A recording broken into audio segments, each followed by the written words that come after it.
This is the time and place for the January 10th, 2024 meeting of the Board of Trustees of the Library. It is 11:30. I call this meeting to order. Welcome. I'm so glad you all could make it with all the weather and the snow. And real quick off the top, I want to say thank you to all of the city facilities folks who the parking lot was all plowed and everything was accessible. So I thought that was sort of heroic given the amount of snow this morning. So anyway, welcome, and I think we can call to order and go ahead and roll call. Kamal. Present. Lenny. Here. Clemens. Wisniewski. Here. Pantera. Here. 4 board members present, Lemon's absent. Thank you, Carrie.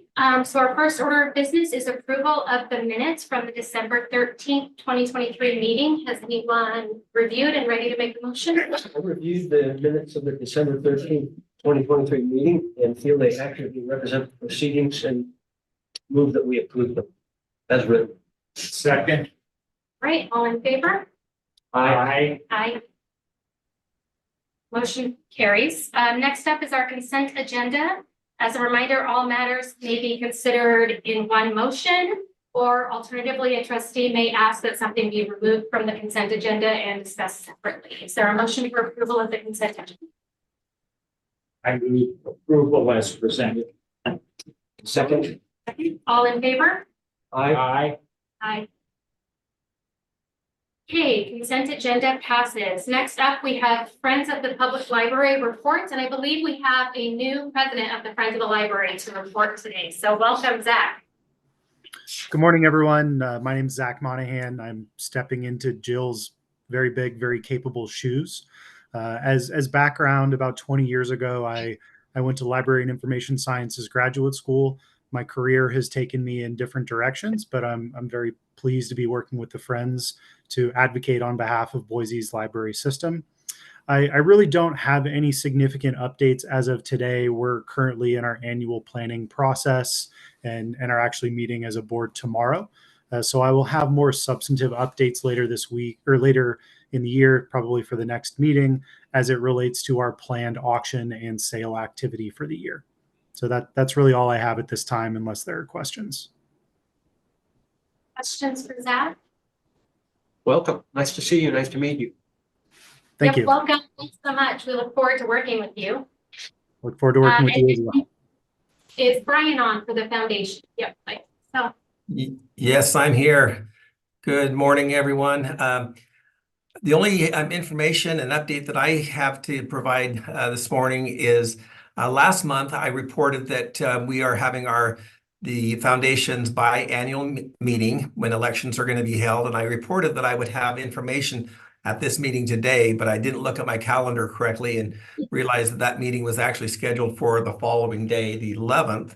And so I don't have any report. And furthermore, that meeting was postponed because of a conflict that I had. So the next meeting and the biannual meeting of the Boise Public Library Foundation will be held on January 18th at 4 p.m., at which time there will be elections and some changes happening at that time. And so the following month, next month, I will have some information to pass on about some hopefully exciting changes and updates for the foundation. Other than that, I don't have anything new to report. Thank you so much. Any questions for Brian? So Brian, just a quick comment. I mentioned this before the meeting started that I tried to make a contribution to the foundation at the end of the calendar year using the online portal, and I went through all the processes and it never would let me actually click submit and it just sat there, nothing yet. So if you could perhaps look into see if there's something wrong, or maybe I will do that. I have not heard anything, but that's good information, but bad news. So I'm sorry to hear that. And Right. Who was speaking, by the way? I didn't see who was. This is Ron Wisniewski. Okay, thank you. All right, I will look into that, and sorry to hear that, but I'll get back with you. That sounds great. Thank you. Thank you. Thank you, Brian. Next, we have our director report. Thank you. First, I'd like to start by introducing a new face to the room on day one. We've got Ian Sauter, who literally has been at the library for an hour, no, yeah, 2.5 hours. He is our new data analyst. So this is the position that was added to the library with fiscal year 24. He is our inaugural data analyst. We are so excited to have him in his skill set, and we cannot wait for him to be able to actually come back to the board and present some of our fabulous data. Probably not day one. Welcome, James. In front of those of you who are in the room, and Rishma will make sure we mail you one. The Idaho legislative session started on Monday, and we had our first library bill introduced this morning in the House State Affairs. So we are starting to take a look at that. But one of the things that we really heard from the public last year was a lot of interest in being more involved in advocating on behalf of the library. So we have put together an advocacy toolkit. We have a printed version that is at all locations. It's also available online. It's really focused on how do you advocate for library, Boise Public Library in general. So it's focused on the Boise lawmakers, but it also does talk about book banning in particular. But really, the questions that we got last year: how does a bill become, how does a law get enacted? How can I get involved? What can I do? Who do I contact? So really, this is something that we were able to put together to meet the interests of the people in Boise who wanted to reach out and know more about how they can advocate, both for Boise Public Library, but not specifically for diverse and inclusive collections. So that, I think, is a big thank you to staff that was involved. Obviously, Ed from legal did a lot of work on it, and then our community engagement group actually made it.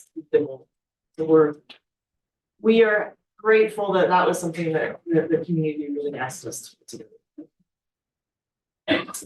A couple other updates for you on sort of just status. The master facility plan continues. We are in the process. We have RFQs from potential vendors. We'll be meeting later this week to select a vendor, and we're really excited about having somebody that will be able to help us put together that long range 10 to 15 to 20 year facility. So that continues. And then the other piece, we are working on the annual report. Have most of the content together for that, but have not yet quite moved to the layout stage. So we weren't actually able to draft it. And Nikki, you and I are working on the director letter work list. I want to highlight 3 events this month for you and the public that I'm really looking forward to.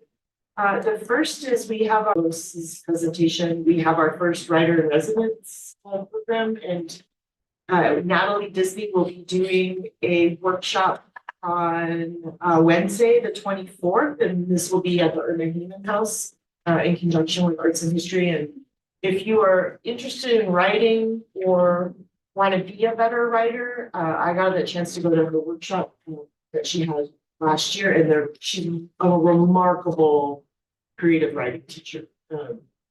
I walked in very hesitant, but I thought I'd try it, and she's really good. So she's also bringing people along, and she's not from different locations. She's getting a following. People are just workshopping with her. So if you're all interested, 5:30 to 7:30.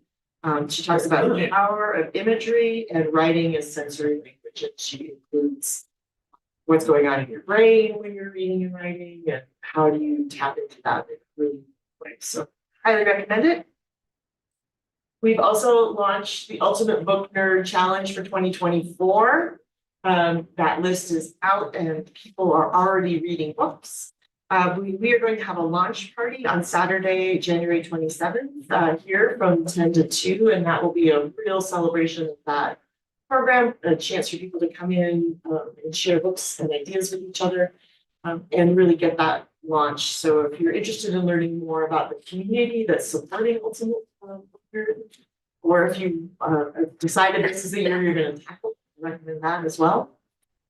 And then on Tuesday, January 23rd, there will be a city council work session, and this will be I think I mentioned this last month, where all the directors will come with the new council and really present, current efforts and, what are the programs and services that we provide and what is coming up. So I don't have the link to that yet, but I will make sure when it is published that we get it to you. So either watch it live or watch it at your leisure later.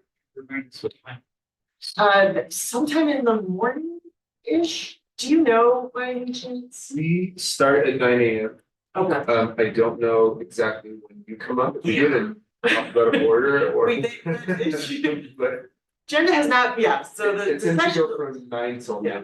noon. And somewhere in that mix, library will jump in. My experience is it's usually been a little bit later in the presentation. and one thing that I do is after that, I will send and say, hey, here's the link to the replay. And if you want to skip ahead, I'm at minute, 97. But there's also other interesting things. It's true. They're always very interesting. I do learn a lot. Yeah, lots of good. But so we'll give you the whole link and then we'll give you the hey, if you want my presentation or this discussion, here's how you get to it. And then last, I wanted to do a quick follow-up on the December discussion that we had about the Section 5, collection development and maintenance. Really appreciate that rich, detailed discussion. Really appreciate you guys helping us grapple with, how are we explaining these policies to the public and staff? How are we making people know? How can we be clear and transparent? We really appreciate the points that were raised, and particularly your commitment as Board of Trustees to taking so seriously your role in the process. When we as staff debriefed on it, we really thought about that and really appreciate how each board member was really in there with us in those discussions. And really wanted to thank you for that. Really felt your support, really felt your acknowledgement of our expertise in that. And also, that this is a challenging issue, but really did come, that came across to us as that discussion was in a place of support. Wanted to really acknowledge that. And then we also really went back and carefully looked at, with the approval to 5.02, which was the reconsideration policy. How would we update that for the public? And so we have finalized that. We have it up now on our website and at all our locations. We really wanted to make sure we had that from the start of the new year, so we prioritize that work in December. Substantively, it's really similar to the draft that you saw in December. We do think it's tightened in a couple places to, again, really to provide clarity and transparency. And really, what would we need as staff to make sure we had a substantive response to the.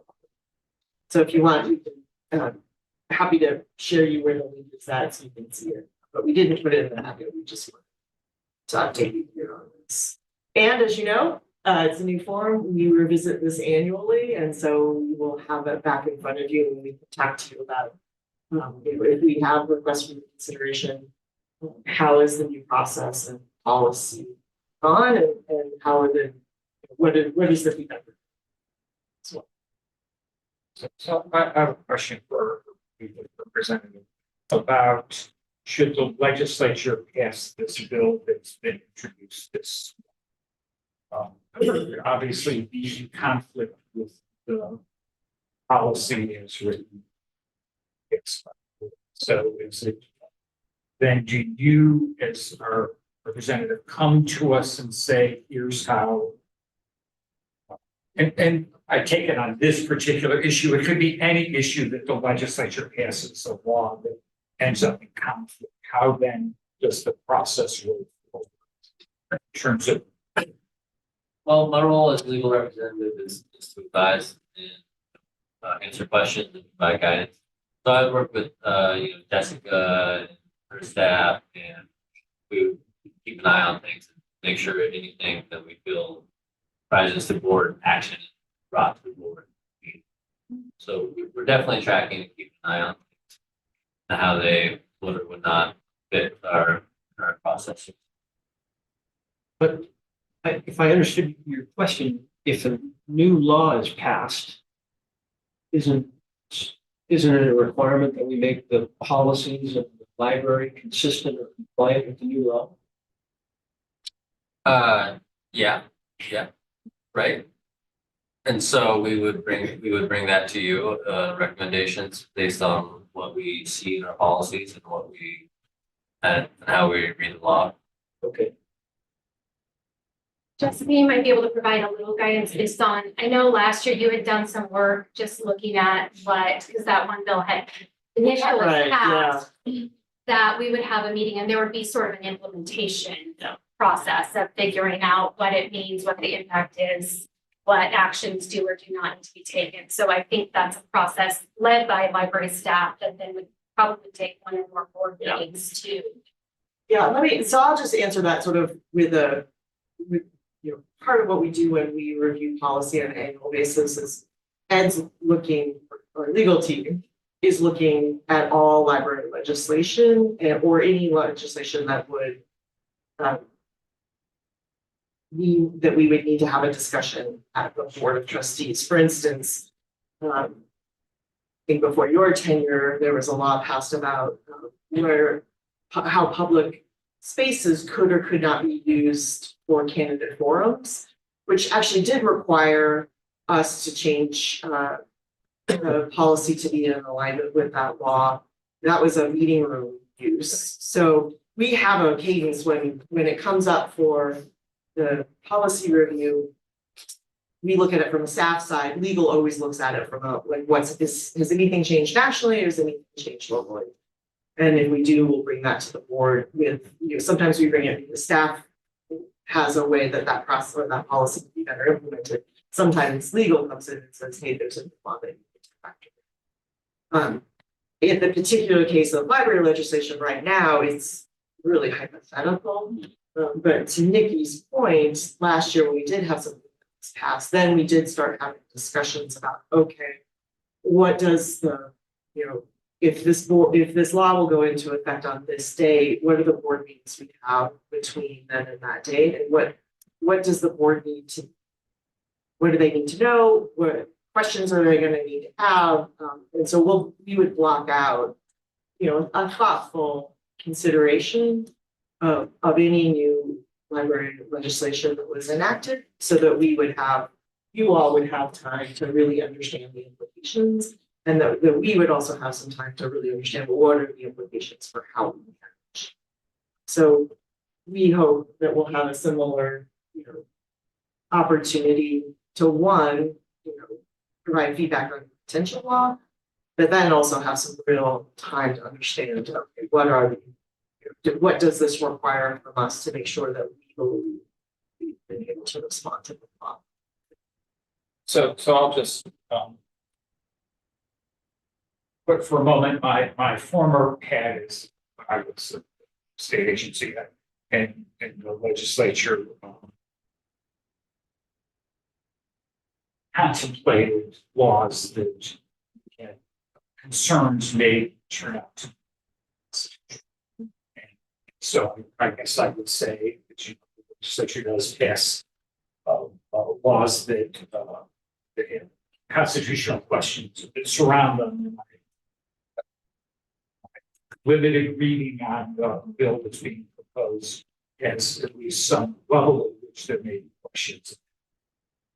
Then the question becomes, presuming that something passes, there's a lot of steps that before we get to that stage, and maybe not. But I guess the question is what role does the board play in determining whether or not we want to challenge that, and is that even within our purview, or is that a city department, as it were? Is it really the city's council's responsibility? I don't understand how this plays out, and I guess I would ask some questions about just understanding what might.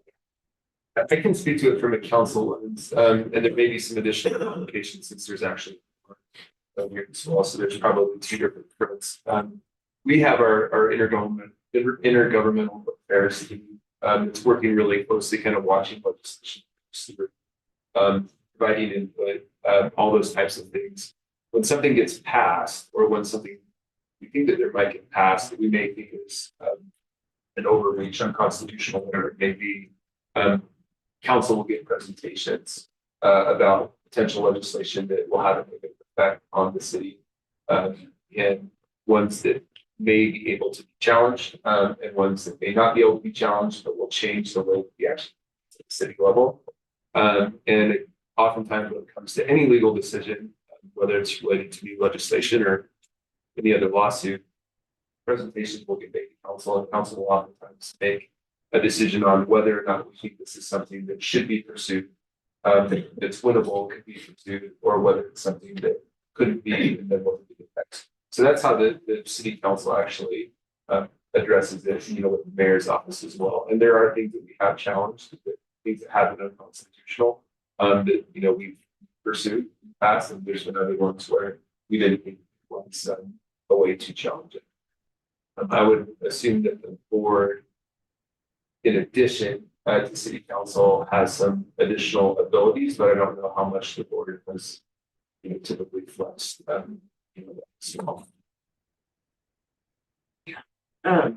I think the other piece is sometimes, in previous legislation, sometimes the board was called out, sometimes it wasn't. So in some cases, the actual legislation really needs to finalize before we can understand like how it would, who or what entity that law impacts. Yeah, I guess I would say one other thing is when we see legislation being moved forward that we do think is an overreach, that we do think, it's unconstitutional. Oftentimes that's when intergovernmental staff is then working with the legislators to say, like, no, you actually can't. And in the best case scenario is like something potentially gets thrown out because they realize this is just illegal, you can't do this. And then sometimes not as good of a situation, you make a bad bill not as bad by bringing it back into the constitutional.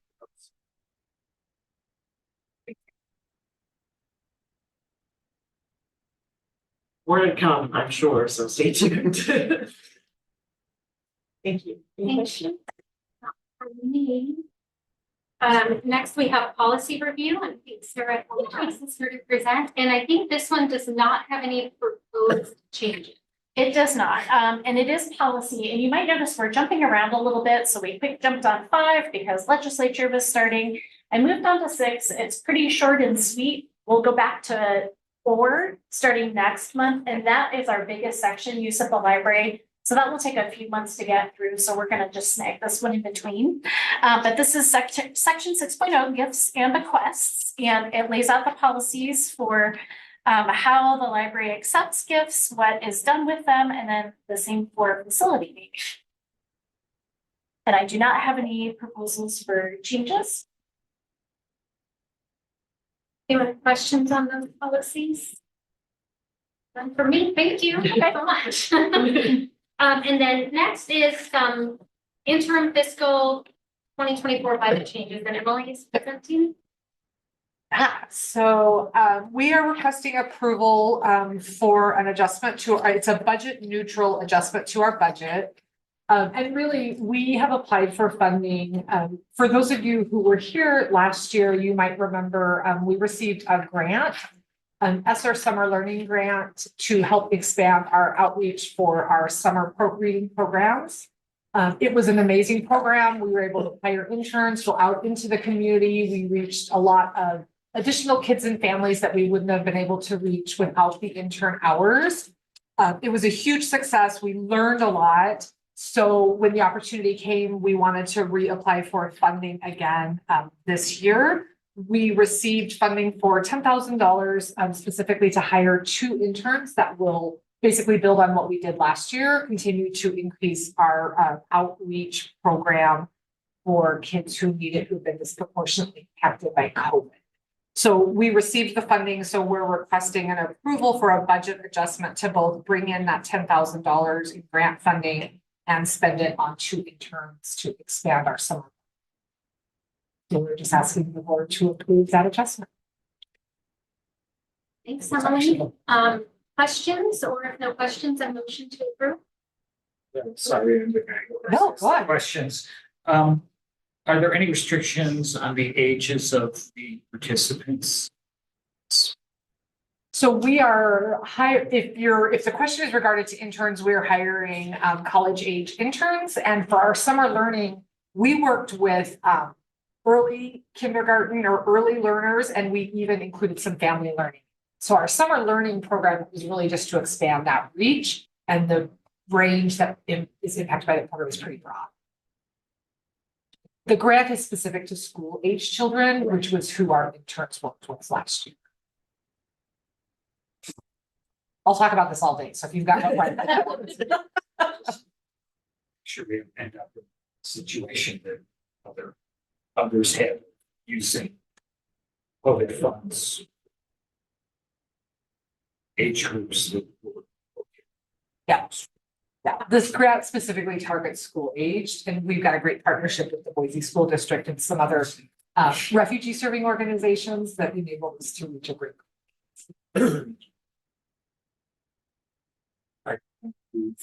Change to the budget. I second. All in favor? Aye. Aye. Okay, motion carries. So our next item is a tour by library staff. I do want to note before I hand it off to you that I'm pretty sure we need to come back here after and adjourn the meeting. So don't disappear. Thank you. Thank you very much. I'm gonna kick it off to Emily again. Yeah, so we are gonna work from the top down, and we have Lindsay here, who is our project manager, who has been managing the laundry list of details that go into all of this. So I don't know, Lindsay, is there anything you want to say before we head upstairs? Yeah, we'll be taking the elevator to the 4th floor and then down from the 4th floor to the 2nd floor, and then you can take the elevator to the 1st floor, or an option to take the stairs. So just stay together. We do have our contracting partner CM available on the 2nd floor. If you want to pop your head into the construction zone, they have hard hats. And despite Emily's request to go on the roof, we're not. It's a horrible emphasis on the But it's tiny not. little. The snow. Yeah. So, yeah. Tend to be Santa. You see, we've put photos of Yeah. the roof in your board packet. Beautiful. It's beautiful. Yeah, so I guess just as an overview, the roof has been finished, the auto store has been finished, and I think we get a demonstration of that on the first floor. Maybe can you do that?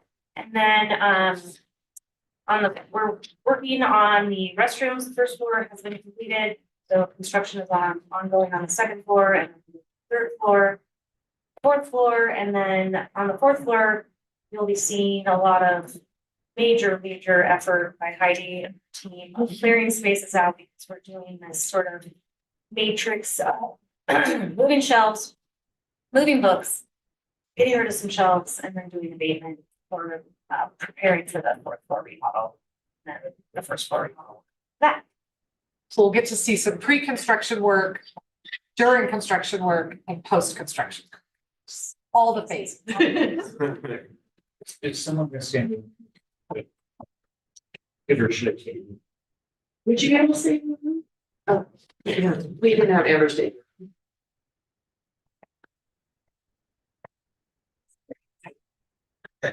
The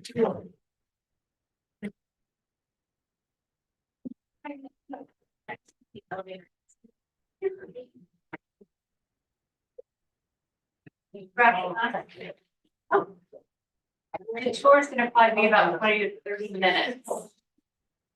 So if you are around, we will note it. And if you're not, we'll just say that you knocked off, okay?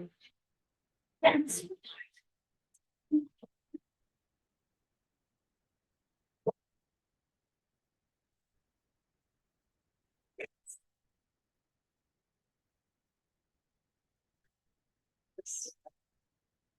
All right, thank you so much. I know that a lot of time went into preparing for the tour.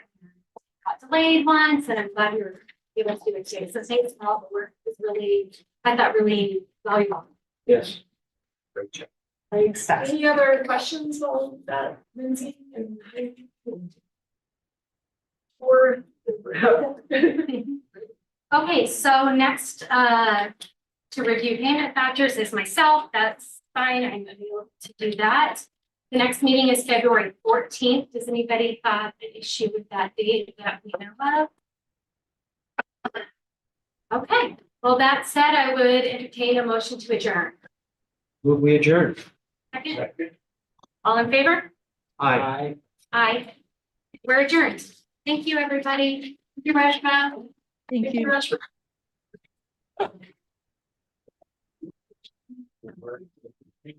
Oh, yeah, how many do you want? Like, we have a box, so